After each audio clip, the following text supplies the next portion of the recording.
out there. You know, there is a misinterpretation of two critical words in the space of business: entrepreneurship and business mindset. I've done a program with one of the prestigious universities here in South Africa where it's called entrepreneurship grooming and business mindset creating. Now, there's one thing that needs to be clarified very quickly so that people don't get confused. Entrepreneurship is not taught. It can never be taught. Business mindset is what can be taught. Now, an entrepreneur is able to take a banana and instead of going and sell it as a banana and they turn it into a banana yogurt, there's an entrepreneur. A business person will take a banana and go sell it for 50 cents more so that they can make a profit. Now, not many people are born entrepreneurs. A very small handful of people have got the natural entrepreneur skill, but business can be taught.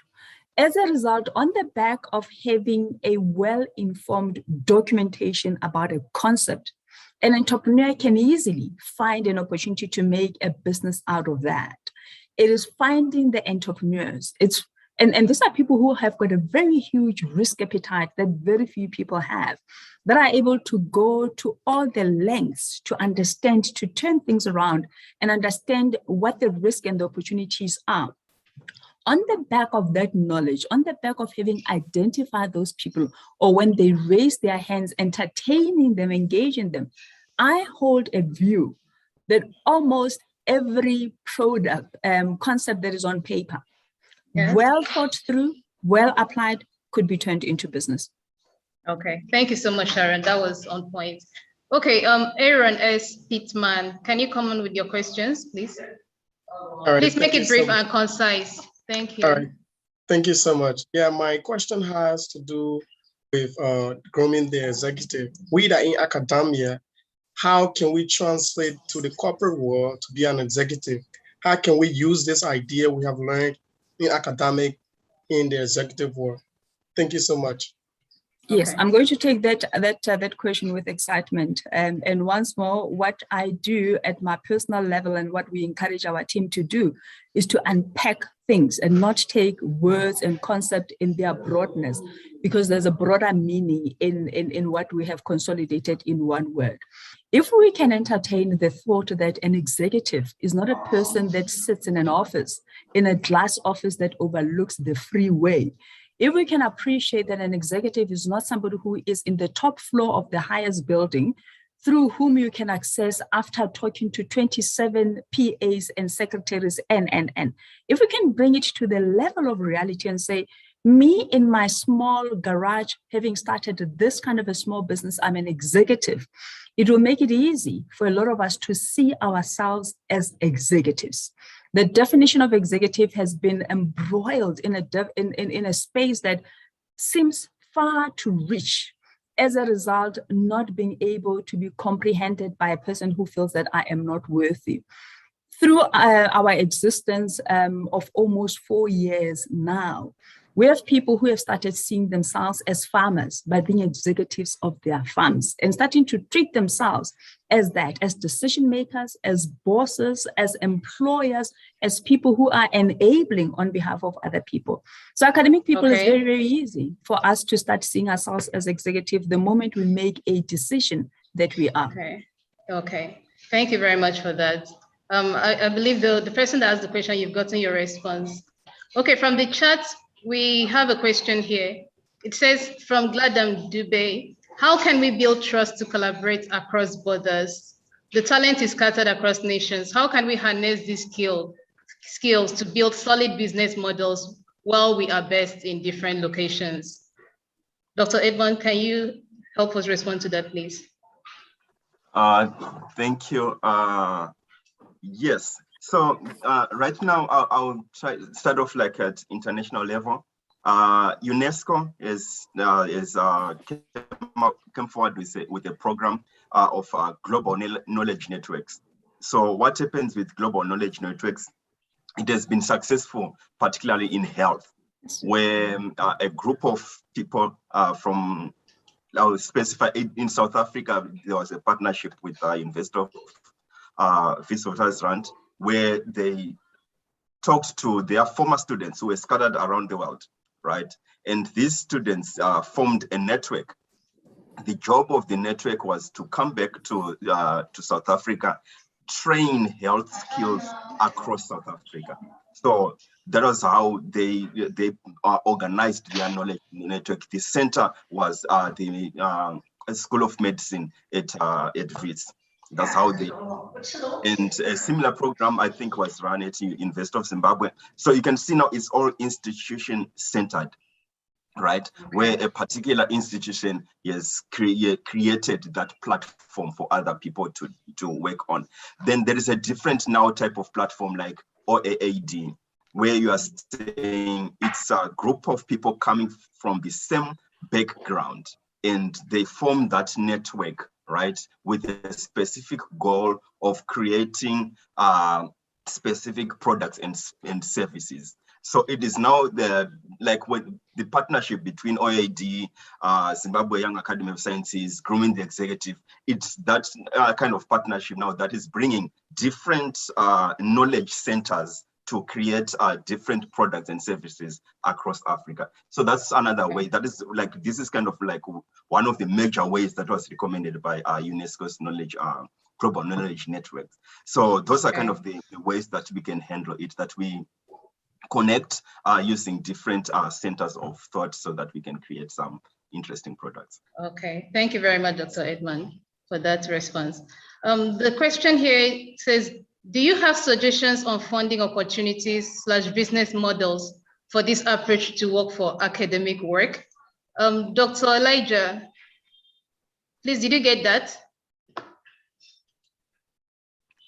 Yes, I heard it. Can you hear me? Yes, the question says, do you have suggestions on funding opportunities / business models for this approach to academic work? Yes, there are many of such.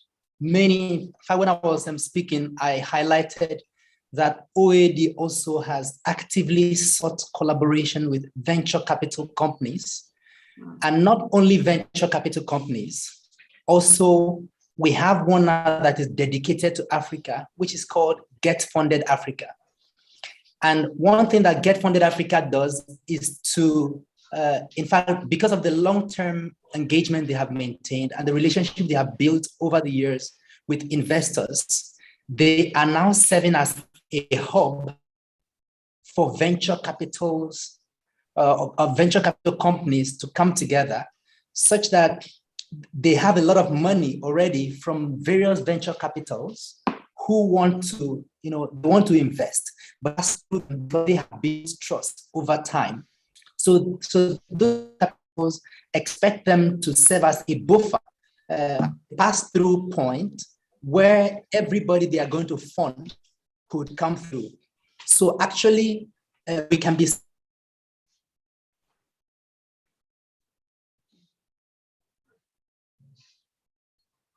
Okay, sorry about that. I think there's a slight disconnection somewhere. Yes, I'm back on. Can you hear me? Yes, please go ahead. Okay.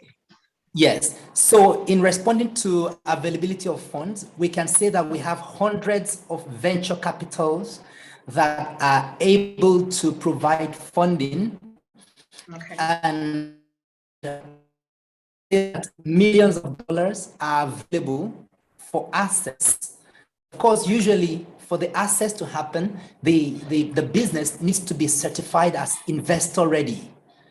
Now, Get Funded Africa also found that many people who have business ideas actually are not investor ready.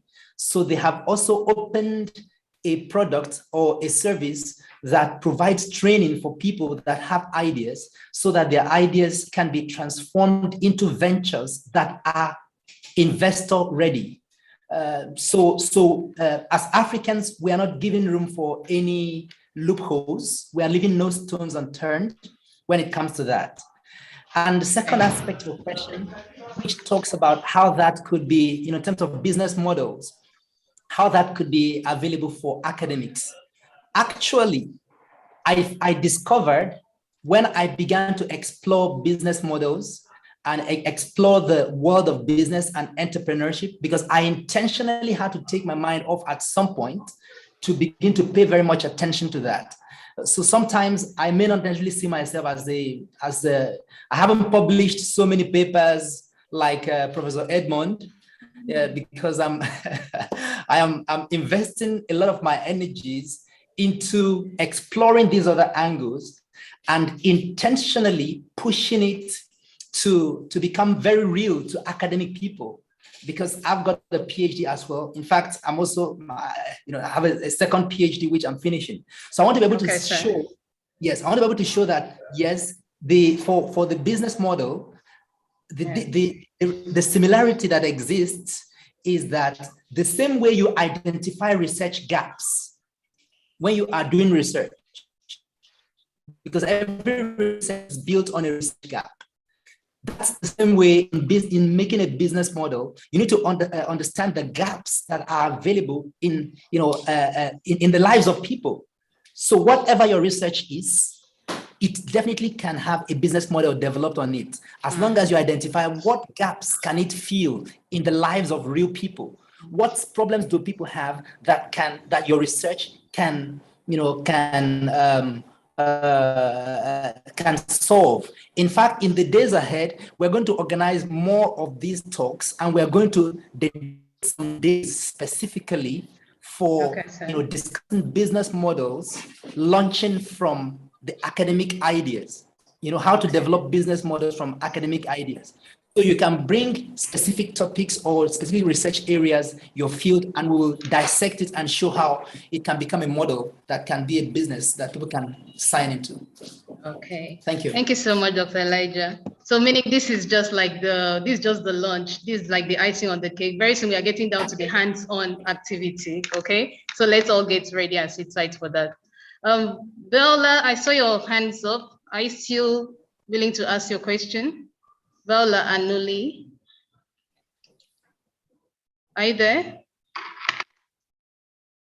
Okay, let me take another question. Hello? Yes, I'm here. Okay, please go ahead with your question. Okay, thank you so much. I want to thank the organization of academic doctors for coming up with this initiative. Actually, my question has been asked in regards to the area of funding. And I'm coming from the background of research and development. We have really developed a lot of products. I'm working with Federal Institute of Industrial Research here in Lagos. And the issue of funding is really what we are having issues with, like us researchers who want to bring out our results into a product, market-driven product for commercialization. So that has been addressed, the issue of funding. But I'm also asking, how can we, is the Get Funded Africa, their fund, is it really accessible for us to get? And also, I want to know, I want him to throw more light on the business certified as investors ready. How can we ensure that our business is certified as investors ready? Because some of us that are really into small cottage business or wanting to start up a business, how can we certify our businesses to have that investors ready tag on it? Thank you. Okay. So yes, Ms. Sharon, I can see your hands up already. Yeah, Ms. Veronica, can I, and I know that we've got to talk about funding that is coming, which I'm very excited to listen to. But can I be a bit of an excitement damper? I'm an investment analyst by trade. Before jumping into entrepreneurship, I dealt with a lot of investment opportunities where I was disbursing money. I jumped into entrepreneurship thinking that I know it all, I understand it all, and there are institutions that are ready to fund me. Can I lay this foundation that I want all of us to take home and apply ourselves to? The venture capitalists, the funders, the banks, everybody else that is in the funding space, they've got a very limited risk appetite compared to what you have as an entrepreneur, as a business owner. With the question that we were asking back then as an investment analyst, and the question that I'm asking myself out of the knowledge and having walked the talk is, Have I taken away the elements that are risky, that a potential investor might not necessarily want to be associated with? And how do we take that away? By starting with what we have. You start where you are. You action on the concepts that you have in a very contained, limited risk exposure manner, so that the next person that is supposed to be disbursing their money feels the comfort that the bigger risk has already been taken by you and has been addressed. Now, if we've got concepts as entrepreneurs, as business-minded people, by the time we say we are looking for a funder partner, we need to have asked ourselves and answered satisfactorily that I have taken away, I've taken with what I have, addressed what could be seen as the risk. And exciting to you, it's not exciting to the funder. The funder wants to see the return on investment and they want to see it faster. Make sure that you have gone beyond the space of excitement and saying, I'm very certain this can be done. And how you test that? You test it with your own. Just quickly, I'm a farmer in my other space. I've got a hectare of 100 hectare of sunflower that I farm with my sisters and my mother. And somebody said, Sharon, how did you get to that point? Did anybody fund you? And I started to appreciate that we really do not understand the concept of building ourselves. I started by farming vegetables in my mother's backyard. And when I started to sell my cabbage and there was excitement, I went to my grandmother's yard. Now, in my community, there are people who had bigger yards and they were not taking care of them. All I asked for was, can I clean your yard and I can have half of it so that I can start planting my carrots? And I started to grow my potential to supply by going and starting with what I have. It might not necessarily be a relevant narrative, but it's as simple.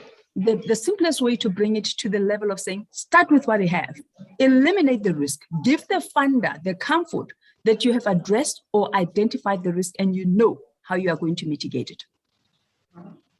Okay, thank you so very much. All Victoria, may I just mention that on the 24th of September is fully dedicated to funding issues, funding related things. Yes, so prepare yourself, and subsequently we'll be having a lot more to deal with that.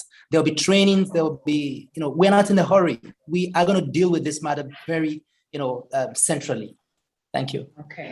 Okay. So please, let's take note of that. I've also shared a link on the chat box. Please, if you have more questions, you can just send it to that link.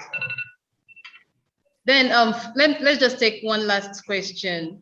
We have several questions in the chat room, but please pardon us. We won't be able to actually take all of them. So you can just send it to the link that I've shared. Gladman, I think we've answered your question. Okay, from Janja, he says, here academics are bringing the ideas. Now, are there any perspectives for the possible role of the African government leaders? Are they motivated to support this kind of initiatives? Now, this is a huge question. So please, let's hear from our resource persons. Okay, so I'm more conversant about the conversations in Southern Africa. I know in Zimbabwe, there is now what's called termed Education 5.0, where the government is trying to drive towards an education that produces products and services.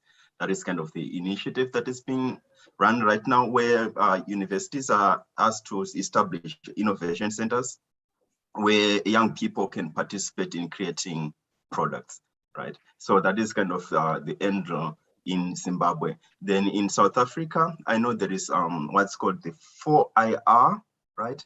That is kind of the push these days where there is a push towards innovation, not just creating dried mango, but trying to make something that is really kind of out there in innovation. Rwanda is a push towards that again, where they are emphasizing technological innovation and biotechnology. Those kind of the focus in Rwanda. Then in Ghana, there's kind of those conversations, but what I noticed was mainly centered on addressing environmental issues. So yeah, so you find that in Africa we have those conversations, but what is missing is that what can I say? The interaction between science, government, and business. There is no platform for that conversation to happen. So like, for example, in Zimbabwe, we have the Education 5.0, but it's an idea which came from the government without interaction with the scientist or the business. So if the ones that are supposed to create the product will be just watching, so okay, what are we supposed to be doing? And everyone is trying to figure out, well, how do we fit into the government's plans? So it's, I think that kind of top-down management is kind of what's happening across Africa, where it's just imposed on us to do something. So for us now, I'm glad we have Ms. Sharon, and I think other speakers will highlight that as well, that it's now up to us. This is what the government is doing, but it's now up to us to start to reap what they use, whatever platform that the government have used. How do we use that for our own good here? So it's now up to us just to reach out to them, because they are going to continue with the top-down kind of governance. Okay, thank you very much, Dr. Edmond. So with that, I believe we've come to the end of our speaking session from 1 to 8. So please, if you are there, you can use the emoji button, give our speakers a thumbs up, a clap. They've done quite impressive. Thank you so much, Ms. Sharon, Dr. Edmond, and Dr. Odi. We appreciate you guys. So we're moving to the next thing on our agenda, which is the panel session. We're about having our panel session. Just a second, I want to share my screen, please.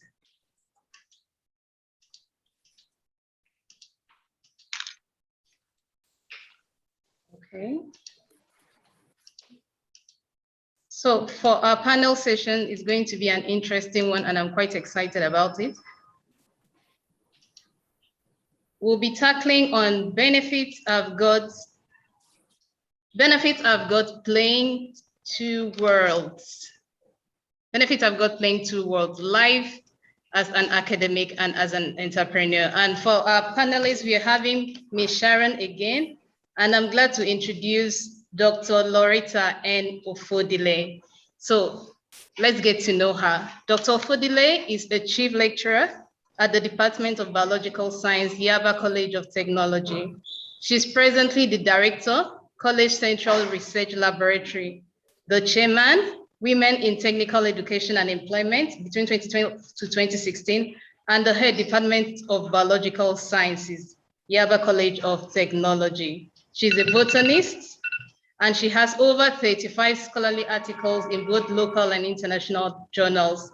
Interestingly, she is the chief farmer of LTV Farms Limited and has mentored many young people and retirees. And the link to her operation is below, www.ltvfarm.com.ng.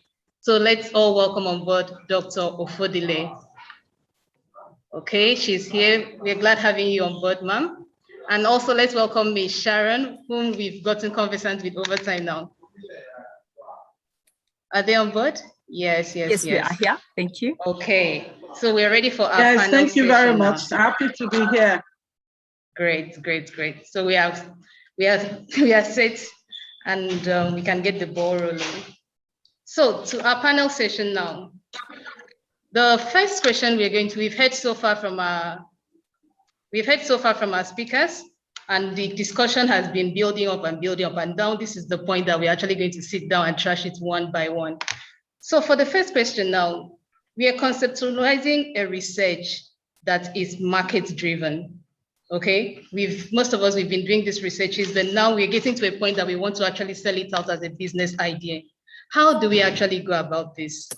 I know Dr. Elijah has already briefed us that on 24th September, something good and hot is coming and it's going to be wonderful and juicy. But okay, at least let's have the appetizer. How do we go about this? So please, Dr. Sharon, you can respond. Are you there? I was hoping that Dr. Lorette would be starting so that we can give her space, yes. Okay, but we want to hear from the both of you. So please, Ma, okay. Dr. Loretta, okay. Thank you very much, Dr. Sharon. You have actually given me a lot of food for thought on your presentation, and Professor Elijah and Edward and Dr. Odi. I am here not because I have, there are no other persons who have been able to build big businesses in Nigeria. Around me, even among my colleagues, I know there are a lot of my colleagues who have built businesses, but I think I'm here because we are talking about from paper to product. That my business has been from the work I have done in research, being able to start up something like Dr. Sharon said. She said, start where you are. It can be from your garage. So how did this idea come about? I would use myself as an example. Having an entrepreneurial mind while conceiving the research. So how do you, where is this investigation going? Where is it going? Is it going to end in paper alone?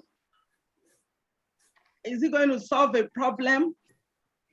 So for you to start up a business from your research work, it has to come from the idea stage.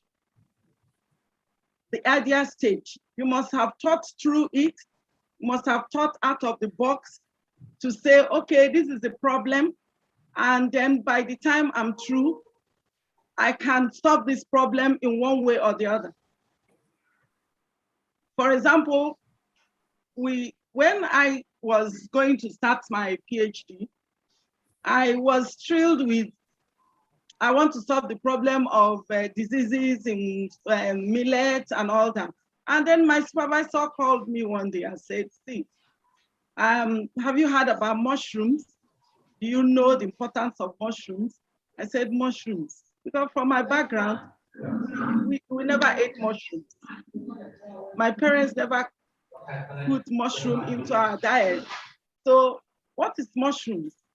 What is a mushroom and all that? And then it got me thinking. It took me time.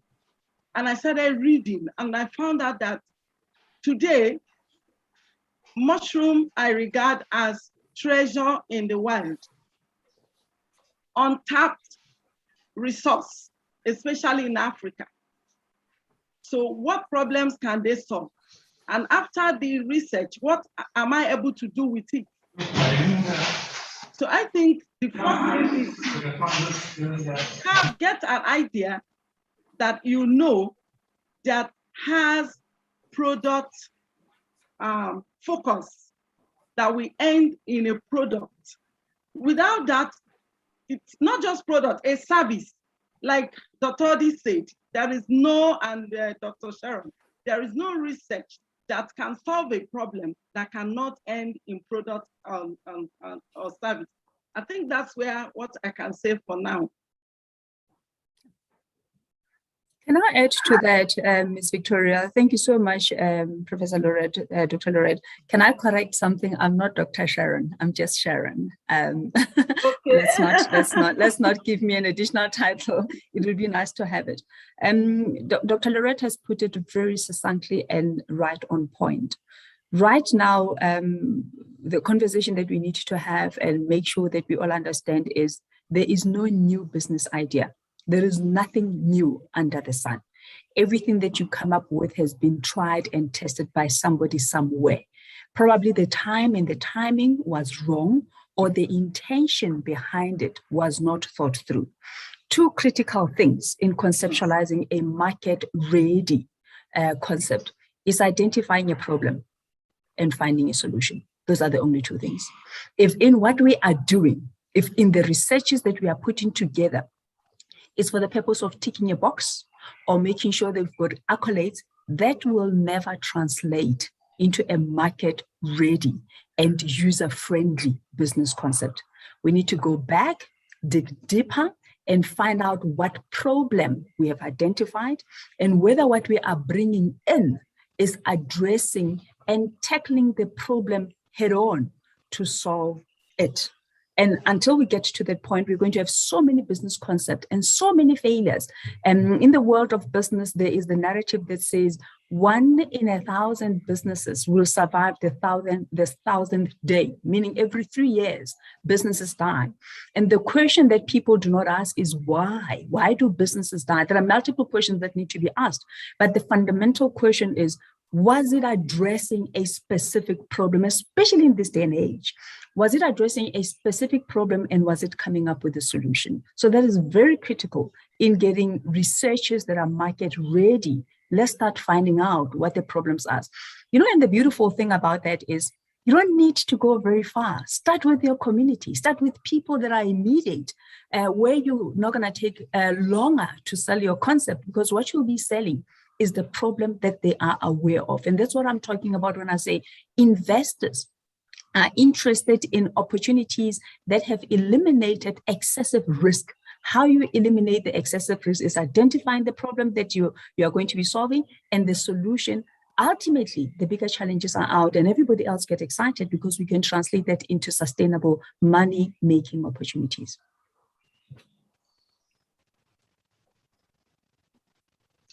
Thank you so much to our resource persons. I think from what the two of you actually said, we've been able to get the unified idea, get a problem, find a solution. Yes. That's just the key that I've gotten from the two of you. So thank you so much for that. So now, as a sequel to that, we've been able to how to go about it. But now, as an academia, where most of us actually fall into, how do we now convert this idea to products? I think it's just like a sequel to the first question. We actually want to hit the nail on the head. How do we now bring this idea into the product form? Dr. Loretta, the way you're actually smiling, as in, is telling me that we are doing something. So please, how do we make this idea? Yes. The entrepreneurial mindset. The entrepreneurial mindset. This is an idea. I have investigated it. These are my findings. What can be done with this finding? I have an idea. This idea can actually go to the market. I have investigated it. Actually, I just want to mention that you can't stop investigating an idea.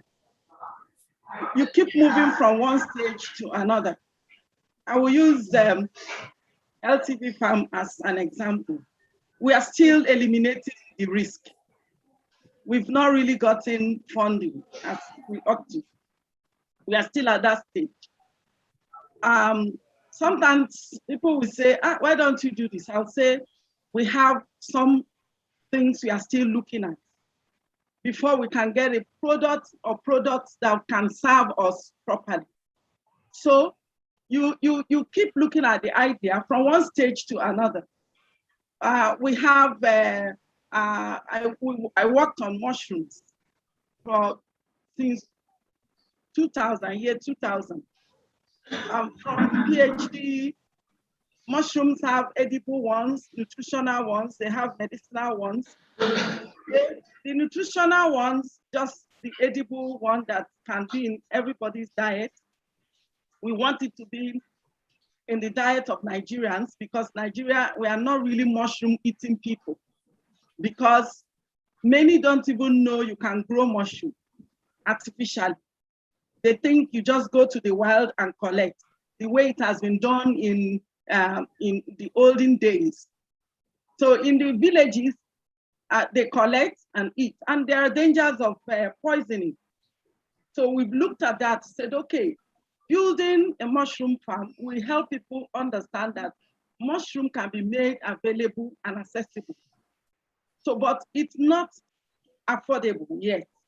So what are we doing in our investigations to see that it's affordable in this part of the world? In Southern Africa, mushrooms are more popular than in West Africa. So what are we going to do? We are doing some investigations. So we are doing skeletal cells production. We are doing OBA production. we are training a lot of people. First of all, we have to start with training. This is finding, this is edible, this is growable. That's the first finding. Then you now say, okay, let's try it out. Set up something small at home. Okay, so you have to, it is the same thing we are saying, get your problem well defined. Then find out how that problem can be solved. And then what product or service can that problem get into the market? So now find out with that entrepreneur mindset, how do I now convert that finding into a service or a product? That's what I'm giving you an example with LTV farm. So there are different types of mushrooms. Which one is available to us? What skill can I gain? What skill can I gain in addition to my research to see that that finding becomes a product?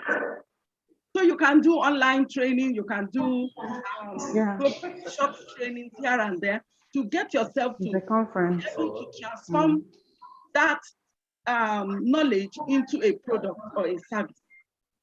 So we render both, we have products and we have service. So we trained a lot of people. So many of them have been able to start their farm. So the intention, when we started, my colleague said, well, do you have to train? I told them, if we don't train people, that means the industry cannot grow. And we cannot have the kind of conversation and interaction we need to build the industry of mushroom in Nigeria. So you start from knowing what skills you need to transform that finding into a product. I think I want to stop here. Okay, thank you so much. Yes, ma'am. Let's get to one thing very clear and say that not everybody is born business-minded and not everybody is born entrepreneur. Equally so, not everybody is born with the IQ that some of you are privileged enough to have and reach the academia level that you have. What we need to find in converting ideas into product is a point of trust.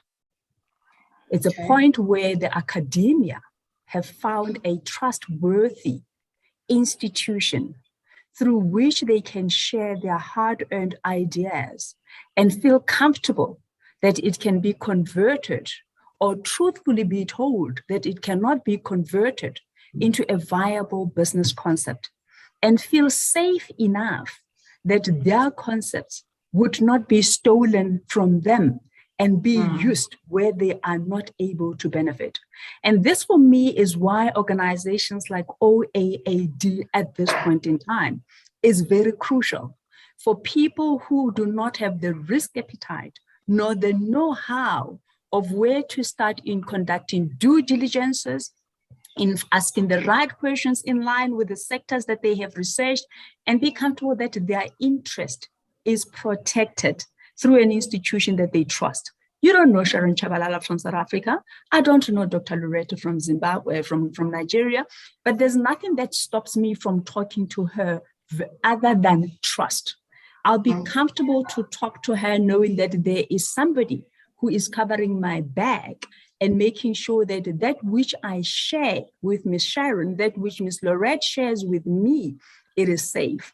And this probably is a challenge to OAAD to make sure that it is a solid body, that academia people are comfortable to come to. It should be the home of comfort, the home of safety, the home of trust, where people of academic background are able to bring their hard-earned ideas to OAAD and say, under you, I'm ceding the responsibility of taking my concept to the next level. It is on the back of that that we'll find comfort from people who have conducted so much research, who have invested so much coming up with their ideas, because they're not going to end up in a situation similar to what Professor Edmond has indicated, to say somebody else is milking the cow that I have raised and I don't have a say. So the body like OAAD is very crucial, and it's coming at a time where we need it the most as communities of entrepreneurs, because that way we will access well-nurtured ideologies from people who have done the best work, and it will be seated to us where the middleman is a trustworthy joinery between ourselves as entrepreneurs and the people who have done the work. As entrepreneur community, we need you. We need what you have done. We want to breathe life into it, but we know that you don't trust us because we are gutsy. We want to make money. You don't know us. And as a result, OAAD, you've got a very, very huge task and responsibility of making yourself that haven of trust and reliability, so that both entrepreneurs and the academia can come to your hub and say, what is it that we can do? What is it that we can get from you so that we can explode into a successful formula? Okay, thank you so much, Ms. Sharon, for that. I think one of the key things you've been emphasizing so far is the fact that it's not everybody that is born to be an entrepreneur. Actually, however, you can actually develop the business mindset. Yes. Okay. Then from what you're also saying, if I may bring it on, what I also was able to obtain from that is the academia plus the industry linkage. Okay. So meaning as an academia, you may not necessarily go into the business by yourself, but you can actually share this idea with people that are actually into the business. Yes. And one of the bedrock of OAAD so far has been collaboration. That's why we've been able to move as fast as we've been able to, with so many persons on ground across several, no, not just in Africa, across the globe. And then we have so many things actually ongoing. So collaboration has been a key bedrock for us, and we're still going further and further. So thank you so much for those wonderful ideas. So now we've actually tackled two, and it's been interesting. So to our third one now. Okay, we've had the academic part, we've had the business part. How do we now strike a balance between those two? Okay, personally as an academia, I was actually struggling finding a balance between so many things I'm carrying on. And now we're not talking about translating it into product, translating it into the business aspect. Please, you guys are doing it. So how do we get the balance? Thank you.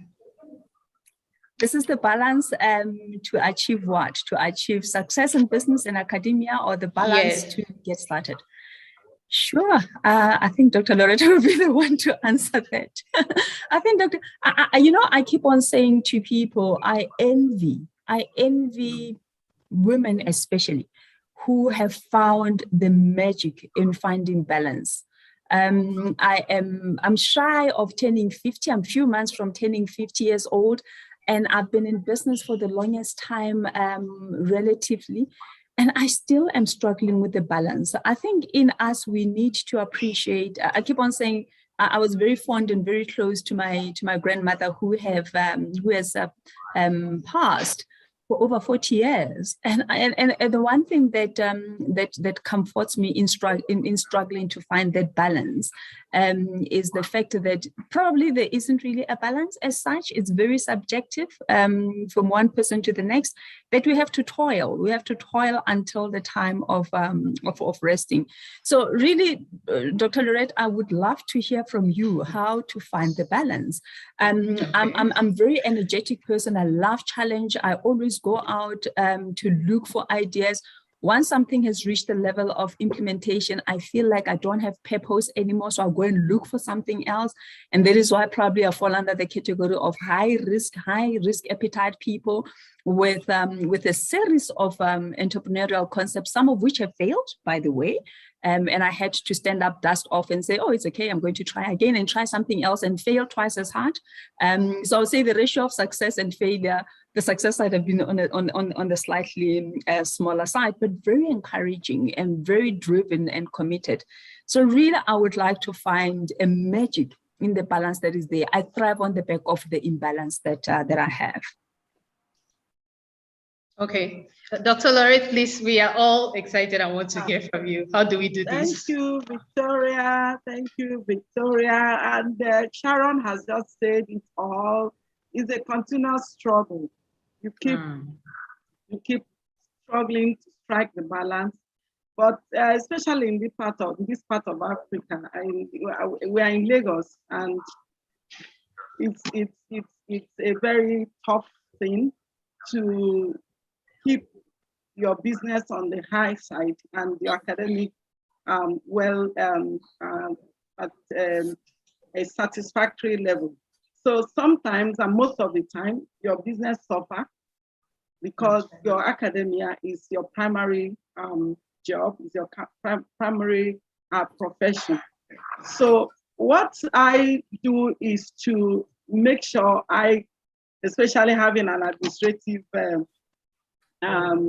position in my job, you give out responsibilities, and sometimes you suspend some aspect of the business if you think, like I said, we are still trying to reduce the risk.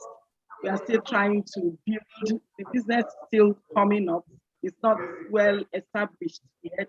So, but this is the real teaching period of the business. So you just do that thing that will make sure that the business is alive while you keep on with your job as an academic.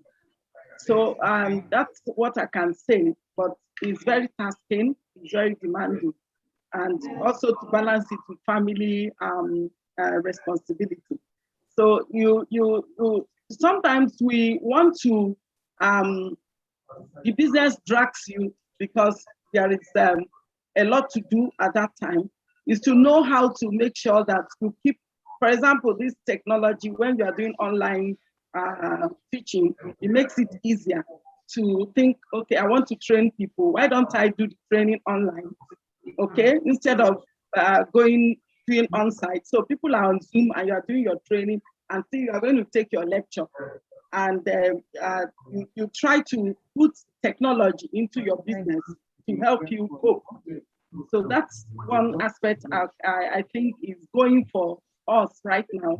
So instead of gathering people together and being there and going on the traffic, you organize an online training. It could be one man, it could be 2, 3, but it's online. So you are utilizing technology to make a balance between your job and your business. So technology is helping. That's what I would say. Okay.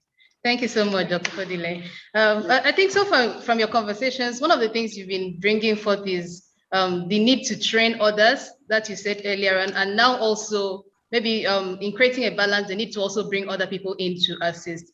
Now, I would like to find out, as you're transitioning academia and business together, at what point can you bring people in? At what point between these do you now be like, okay, I can bring other people, either to train them or for them to work along with you? Because Sharon also mentioned something about trust. So please, kindly help us. Yeah. While this is peculiar is that we have drought.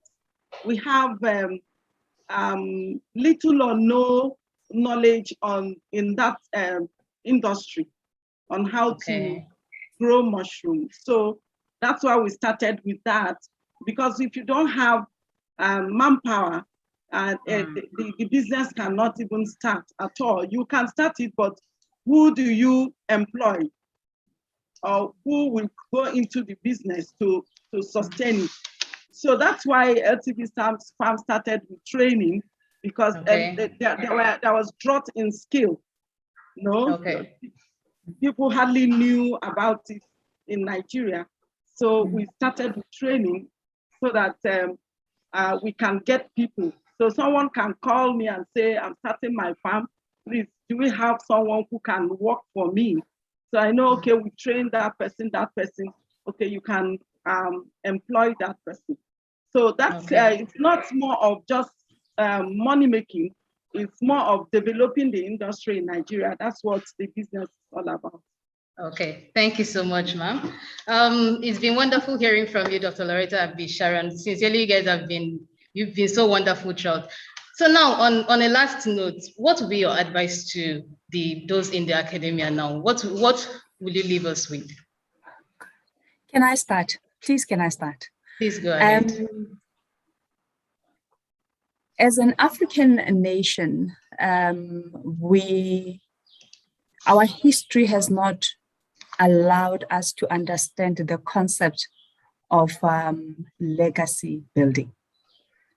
Most of us got into business at a time where poverty and need necessitated us to find alternatives.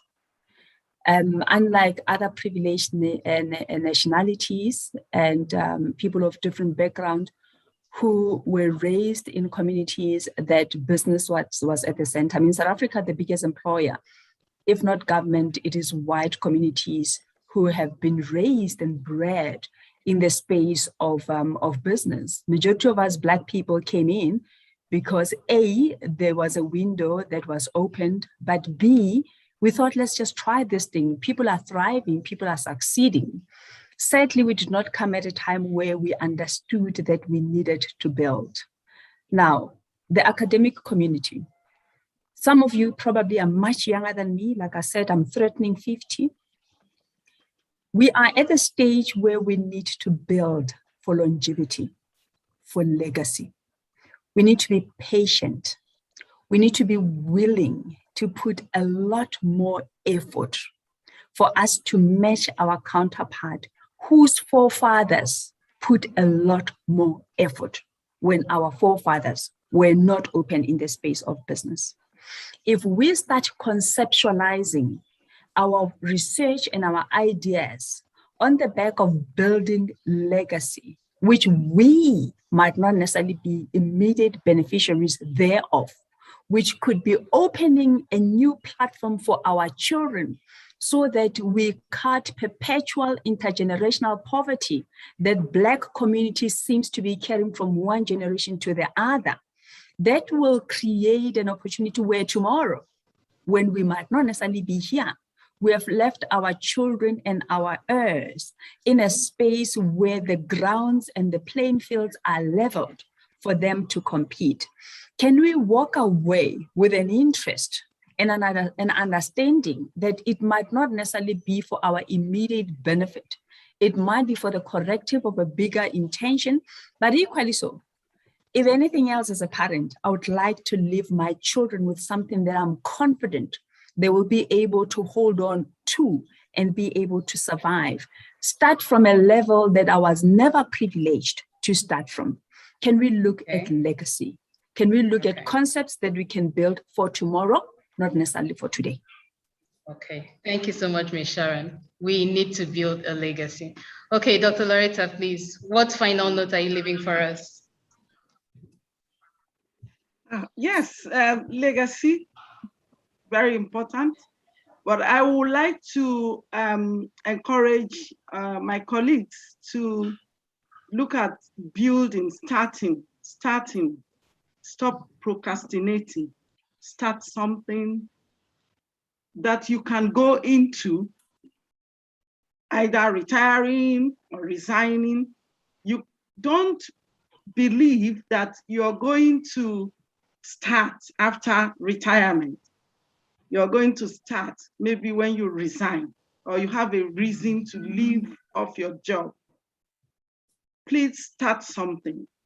Every one of us who has a PhD has something from our PhD that can be translated into helping humanity, into building legacy. Like I said, mushroom industry was very infant in Nigeria. And I thought in myself that we can build this industry. It's not a very viable, big industry right now, but it's grown. When I look back, I know that we've gone some distance forward and that is growing. That the generations to come are going to enjoy benefits from this industry. So please, let's start something. Don't say, I don't think I have a product, I don't think I have a service. Even if you finish your PhD 10 years ago, think about it, pick it up again and look at it. There is something that is beneficial because no institution can approve a PhD that does not have contribution to industry, contribution to the society. So please think about it and start something. Thank you very much. Wow. Thank you so very much, Dr. Loretta, Ms. Sharon. Please, can we give them a thumbs up, a clap? It's been a wonderful panel session. I think I'll just take from the chat room. Thank you very much. But Melo just summarized it for us. He said, he or she said, start something and leave a legacy. As in, he just combined the two together. So start something and leave a legacy. That's the watchword we are going to be parting this panel session with. So thank you so much, Dr. Loretta. Thank you so much, Ms. Sharon. It's been a wonderful session so far. Thank you. So it's been a wonderful session so far, and we have heard from our speakers, we've heard from the panel session, which has just come to an end. And I believe we are fully loaded with how the event has gone so far. However, although this has been an appetizer and we are all getting ready for 24th September, where we are going to be having the practical side of this event. So with that, we're going to be coming to the conclusion of the event. And we're going to be getting the concluding remark from Dr. Margaret from ZIMYAS. Dr. Margaret Siyawamaga. Sorry, please, pardon me if I didn't get the name. So Dr. Margaret, are you there, please?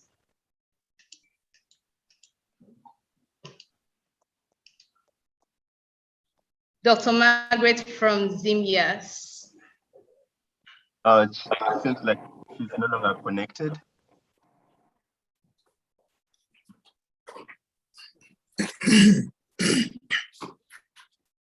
Yeah, Professor Edmond, may you please appoint someone else from ZIMYAS or yourself? Like someone else. Okay, Mr. Kion, are you available?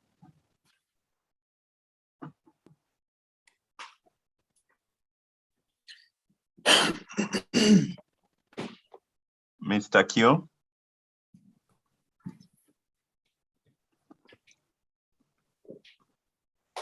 Hello? Hello? Yes, we can hear you. Okay, please, sorry about that break. Is Dr. Margaret around now? We have someone else. Okay, please, let's go ahead. Yes, Mr. Q, you can go ahead.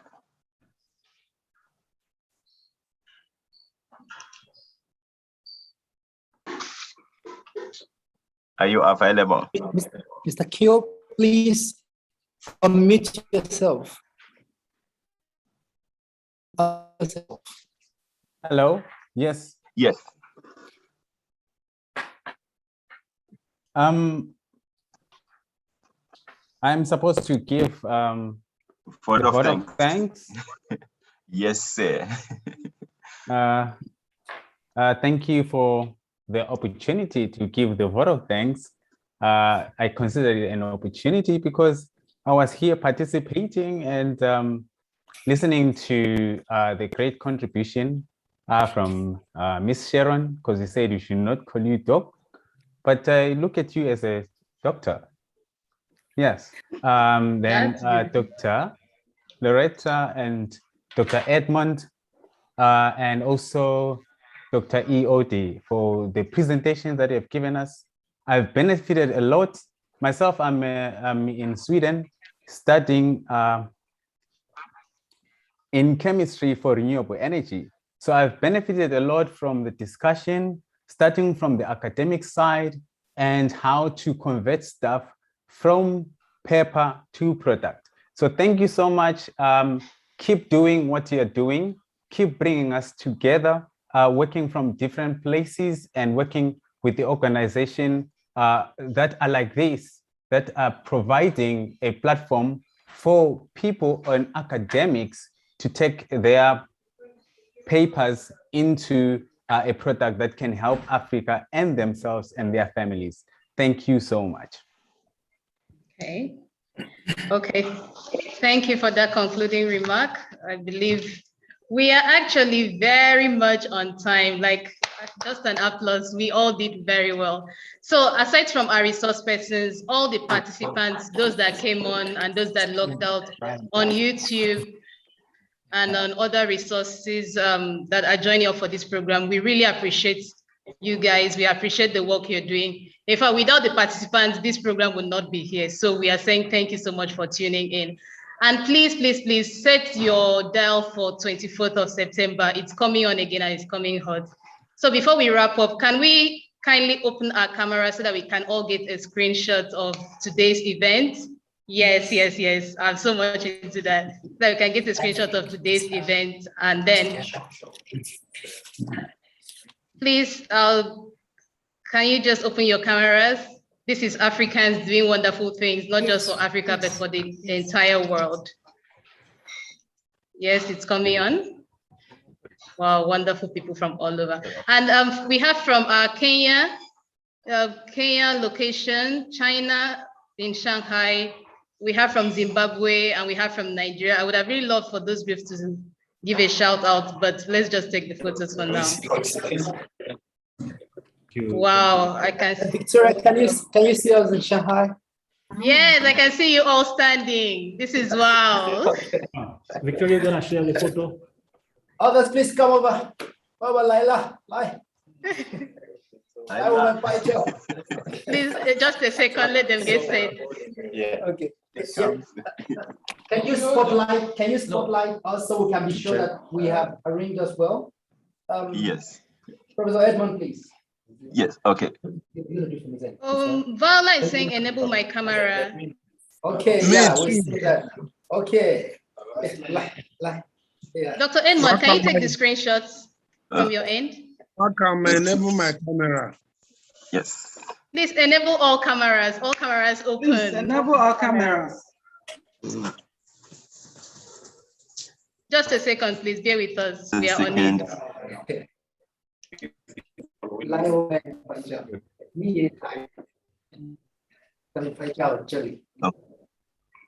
Oh, Are we good? No, not yet. Not yet. No, not I yet. don't know how to do this. Please, just a few minutes, please. We are on it. Almost done. Just bear with us. Please enable all cameras. Yes, sir. We are on it.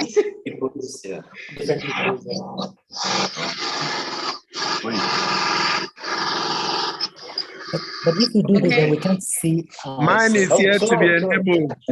Okay, sir. We're almost there. Can anyone just take the screenshot? Can't use my keyboard here. Simon, sorry, you said? I can't use my keyboard. I'm not sure what's going on. I'm only seeing the cameras on the first 2 pages. The third page, none of the cameras are open. So how do we do about that? How do we go about that? I think maybe it's the whatever they are using to connect. So you can just take a screen from here. Okay. Mine is not enabled. Oh. Not yet enabled. We have a Zoom technician in the house, please. How can we enable cameras all around?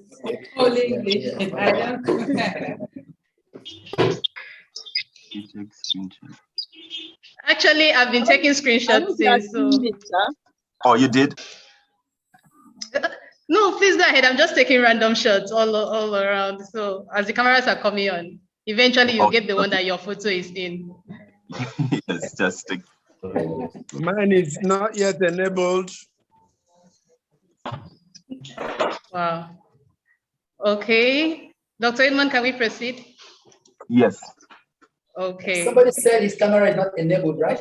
Yes, yes. Many of the cameras are not enabled. Wakama. Welcome. Please. Okay. Please, we are quite, we apologize for the camera issues. We're trying to figure it out, but I don't know what's happening. But if your face is not showing, at least the name is there. So please bear with us. Okay. So yeah, can we say cheese? Some of us are frowning. Please give us a smile. Today's event has been remarkable. Yes, that's the family spirit. Thank you. Okay.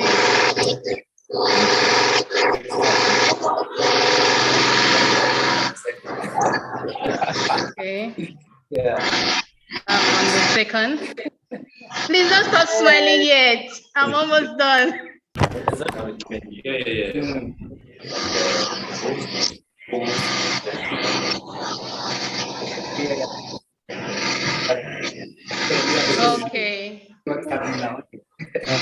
Okay, I think I've captured all the screenshots from my end. Dr. Edmond, how is it at your end? Have you been able to capture? No. Okay, I think I've taken enough. We have almost like 15 pictures from my end. One second, please. Can I have the different groups, like the Shanghai? I can see the Shanghai group. Can we get them just alone? Is it possible to get them just alone? Sorry. Okay, I can't see them now. Where is they? You can see them. I was thinking to get the Shanghai, the Kenya. Okay, they're already taking a screenshot. Okay, that's great. Oh, that's good. Thank you. So, Dr. Elijah, I think we are done on my end. Over to you, and then we can call it a day. Okay. Can you try taking this one? Wait. Done with us? Yes. How about this one? Have you taken Kenya? Wow, I like this. This is good. Wait, let me take this. I just saw it come on. Okay, yeah, that's wonderful. But I'm only getting one page. No, I haven't. Wow, I just saw Kenya.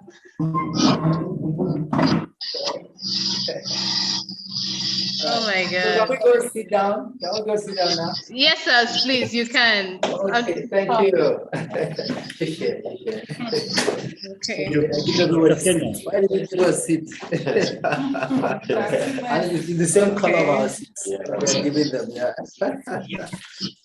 Okay, everyone, we've come to the end of today's meeting. You're free to interact with each other, collaborate, bond. This is One Africa in one platform, one house. Thank you so very much, everybody. Thank you. Thank you, Victoria, for the good job. Thank you. Thank you so much. Thank you, everyone. Thank you, Miss Sharon. Thank you, everyone. Exciting sessions. Cheers. Kenya and Tanzania. Wow, from Tanzania. It's so great having you guys all the way there. Thanks a lot. Please, are there any far countries? We have Tanzania. From any other African country here? Just a shout out. Tanzania, Kenya, any other African country in the house? Yeah. My camera is not enabled. Oh. The camera is not enabled. I can only speak. Okay, sorry about that. All right, no problem. Cheers. It's great having you. Okay.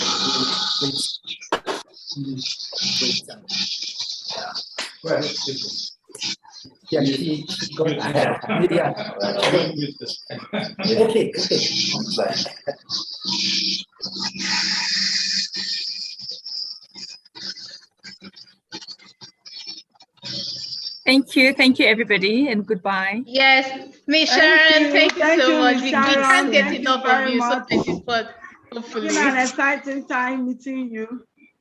Thank you, please sign us from Nigeria. Okay, bye-bye. Bye-bye. From all of us from Nigeria, bye-bye. Okay, and Nigerian people, well done. Thank you so much. Thank you. Yeah, I'm seeing here Adebayo from Nigeria, Peace from Nigeria. This is wonderful. All the way in one room. Thank you so much. Okay, Vala has dropped her email. That's great.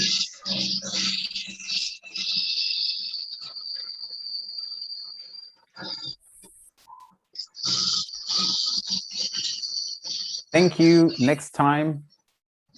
Okay, Dr. Ngulube, we're looking forward to you next time. Gideon from Hangzhou, thank you. Looking forward to seeing you on September 24th.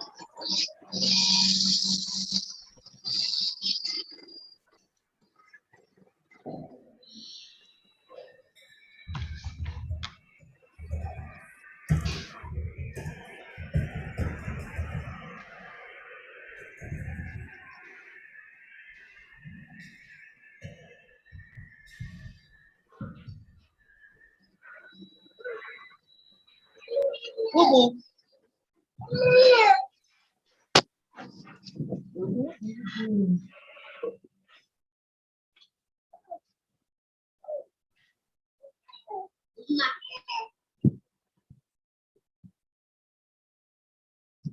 you able to feed Nosa?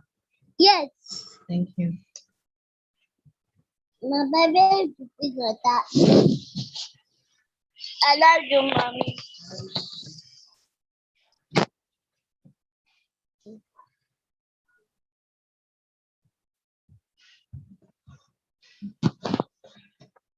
Everything ate you.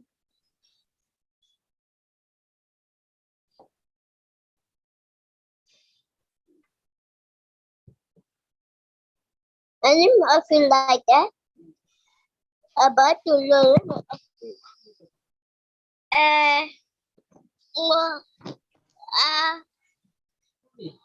Ma, ada ya?